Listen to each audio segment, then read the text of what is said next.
मुझे electrical shock दे दो, पर अपने थॉट्स के साथ अकेले रहने को मत बोलना। 2014 में एक स्टडी कंडक्ट की गई जिससे पता चला कि लोग अपने थॉट्स के साथ अकेले रहने की जगह इलेक्ट्रिकल शॉक लेना ज्यादा प्रीफर करेंगे। पर ऐसा क्यों? लाइफ में दो टाइप के लोग होते हैं। एक होते हैं जिनका टाइम अकेले बिल्कुल नहीं कटता, जो कैफे में अकेले बैठकर लंच नहीं कर सकते, जो कुछ देर अकेले होते ही रेस्टलेस हो जाते हैं, अपना फोन निकालकर स्क्रॉल करने लग जाते हैं। और दूसरे होते हैं वो लोग जो जानबूझकर कुछ टाइम अकेले रहते हैं। ये अकेले मूवी देखने जा सकते हैं, अकेले लंच कर सकते हैं और अकेले खुश भी रह सकते हैं। एक तरफ इंडिया में डिप्रेशन का मेजर रीजन है अकेलापन, और वहीं हमारे देश में कई साधुओं और कई ऋषियों ने अकेले रहकर अपनी माइंड पावर को बूस्ट किया। जहां बेंगलोर में 5 लाख रुपए कमाने वाला लोनलीनेस से हर रोज लड़ रहा है, वहीं कुछ पॉलिटिकल लीडर्स, एंटरप्रेन्योर, इंटरटेनर इसको अपनी ताकत मानते हैं। मतलब कोई अकेलेपन में खो सकता है और कोई खुद को ढूंढ सकता है। जबकि इसी लोनलीनेस और अकेलेपन को अगर हम सॉलिट्यूड में बदल दें तो कोई अकेला फील नहीं करेगा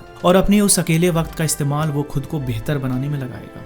लोनलीनेस और अकेलापन आपको डिप्रेशन में डाल देता है और वहीं सॉलिट्यूड आपको अकेलेपन में भी सुकून देता है। लोनलीनेस एक फीलिंग है और सॉलिट्यूड एक डिसीजन। अब जब हम एक सोशल एनिमल हैं तो फिर सॉलिट्यूड की जरूरत क्यों? सॉलिट्यूड के फायदे तो हैं, पर अकेला रहना किसके लिए ठीक नहीं है? और अगर इम्पोर्टेंट है तो कितना टाइम अकेले रहें, कैसे रहें? और जब 15,000 लोगों पर रिसर्च करी गई तो ऐसा क्या है जो सॉलिट्यूड के बारे में सबको पता चला?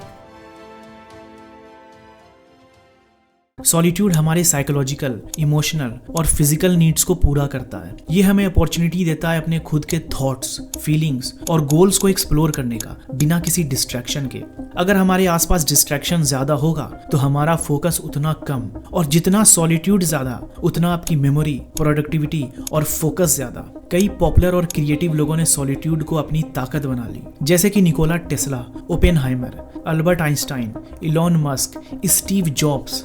इन्होंने पाया कि सॉलिट्यूड एक ऐसा इन्वायरमेंट क्रिएट करता है जो आपके दिमाग में new ideas, problem solving technique और क्रिएटिविटी को जन्म देता है। इसी सॉलिट्यूड ने इन लोगों को अपने फील्ड में टॉप पर पहुंचा दिया। इसका जीता जागता एग्जाम्पल है हमारे देश के पीएम नरेंद्र मोदी। कैसे अकेले रहकर ये हमारे देश का नेतृत्व कर रहे हैं। इनके कार्यकाल में हमारा देश वर्ल्ड के टॉप कंट्रीज में गिना जाता है। अब आप सोच रहे हो कि सॉलिट्यूड के फायदे ही फायदे हैं, लेकिन ये सॉलिट्यूड आपका नुकसान भी कर सकता है। अगर आपको लोगों को फेस करना नहीं आता, सिचुएशन से डील करने में प्रॉब्लम होती है, तो हम सोचते हैं अकेले रहना ही ठीक है। ये सॉलिट्यूड के नाम पर एस्केपिज्म है और ये आपका नुकसान कर सकता है। अगर आपको अकेले रहने की आदत नहीं है और एक दिन आप डिसाइड करते हो कि आज से मैं कुछ घंटे अकेले रहूंगा, तो हो सकता है आप कुछ ही देर में रेस्टलेस फील करना शुरू कर दो। निगेटिव थॉट्स आए, ओवर थिंकिंग करो, स्ट्रेस्ड फील करो। ये आपकी बॉडी और ब्रेन दोनों के लिए खतरनाक होगा। देखो, हम ह्यूमन बेस्ट ऑपरेट तब करते हैं जब हमारी लाइफ में बैलेंस होता है, और बैलेंस धीरे धीरे बनता है। अगर अकेले रहने की आदत नहीं है तो आदत डालनी पड़ेगी। अकेलेपन से भागने की जगह अकेलेपन को एक्सेप्ट करो। अगर आप अपने साथ बिल्कुल भी टाइम स्पेंड नहीं करते तो शुरू में सिर्फ 10-15 मिनट खुद के साथ निकालो, पर वो अकेले होना चाहिए। शुरू में हो सकता है कि आप रेस्टलेस फील करो, आपका मन करे कि मैं फोन पकड़ लूं, या फिर इरिटेटेड फील करो। तो ऐसे में तरीके ढूंढो। अगर अकेले रहने पर रेस्टलेस फील करते हो तो खुद से पूछो और लिखो, वो क्या है जो मुझे तंग कर रहा है, क्या है जो जिंदगी में बहुत अच्छा है। अपने थॉट्स को अपने सामने लाओ। खुद के साथ कंफर्टेबल होने में मेडिटेशन भी आपकी बहुत हेल्प करेगी। एक बात याद रखो, सॉलिट्यूड एक पर्सनल एक्सपीरियंस है। वो क्या चीज आपके अंदर सॉलिट्यूड को ट्रिगर करेगी, ये आपको खुद ढूंढना होगा।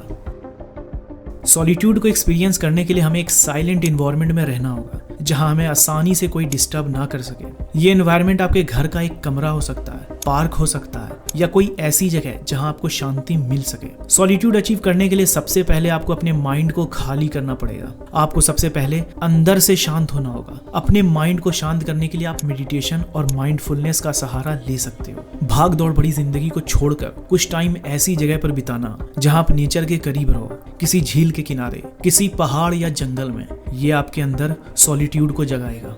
फ्रेंच फिलोसोफर माइकल फुकॉल्ट जर्नलिंग को वेपन फॉर स्पिरिचुअल कॉम्बैट भी कहते हैं। जर्नलिंग आपके माइंड को खाली करने का सबसे बेस्ट तरीका है। इसके लिए आप हर सुबह 60 मिनट तक स्फीयर ऑफ साइलेंस के रूटीन को फॉलो करना है, जिसे करने के लिए आपको बस एक पेन और पेपर लेना है और खुद से सवाल करना है, मेरी लाइफ का सबसे बड़ा गोल क्या है?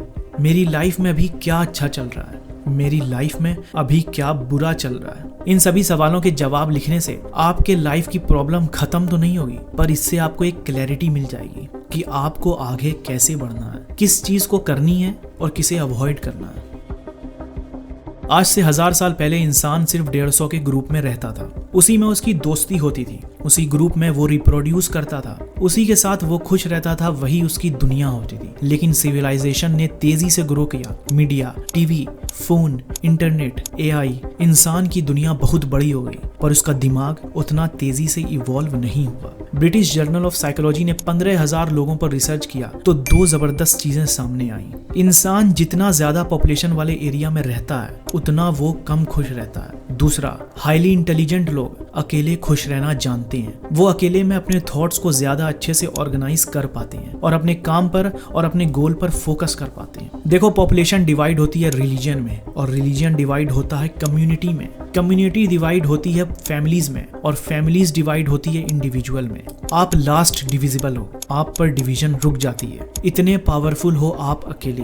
लेकिन अफसोस है कि लॉनलीनेस एक नया एपिडेमिक बन चुका है। इसकी वजह से कभी कोई 23 साल का और कभी कोई 63 साल का अपनी जान ले लेता है। बस मेरी विश है कि अकेलापन लोगों की कमजोरी न बने। हर कोई सबसे पहले अपने साथ कंफर्टेबल हो और एक खुशी भरी जिंदगी जी पाए। तो अगर हमारी वीडियो आपके लिए हेल्पफुल रहती है तो सब्सक्राइब करें हमारे चैनल को। हम आगे भी आपके लिए और भी बेहतर वीडियो लाने की कोशिश करेंगे। तब तक के लिए keep learning and keep growing.